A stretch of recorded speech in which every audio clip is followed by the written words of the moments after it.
বর্তমান সরকার আসার সাথে সাথে ওনাদের ইলেকশন ম্যানিফেস্টোতে এটা ওরা উল্লেখ করেছেন যে অত্যন্ত গুরুত্বপূর্ণ এটা একটা বিষয়। এবং এই বিগত 2-2.5 মাসের মধ্যেই আমাদের মাননীয় প্রতিরক্ষা উপদেষ্টার সাহায্যে এবং মাননীয় প্রধানমন্ত্রী ডাইরেক্ট ব্লেসিংয়ে আমরা অনেক দূর এগিয়ে গিয়েছি এবং ইনশাল্লাহ আমরা অচিরেই আমাদের বিমান বাহিনী আধুনিকরণ করার জন্য যেসব আমাদের বিমান, medium and long range surface to air missile system, attack helicopters, এগুলি আমরা প্রক্রিয়া করার পরিকল্পনা করছি।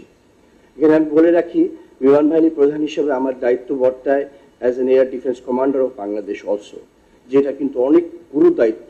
বিকজ আমাদের foreign policy remains friendship to all, malice two naan. So আমাদের ডিফেন্সিভ ক্যাপাবিলিটিটাকে সবচেয়ে বেশি মূল্যায়ন দিতে হবে। কিন্তু এখানে আবার সবাই একটা জিনিস বুঝতে হবে যে no defence is complete defence if you don't have minimum offensive capability. সেই জন্য আমাদের এই ক্রেডিবল ডিফেন্স ক্রিয়েট করতে হলে আমাদের সেই ক্যাপাবিলিটি থাকতে হবে, যদি কিনা আমাদের কোনো অ্যাডভার্সারি মনে করে যে তারা আমাদের সাথে কোনো ধরনের বৈরী আচরণ করবে, তাকে আঘাত করার সক্ষমতা আমাদের থাকতে হবে। সেইভাবেই আমাদের বিমান বাহিনীকে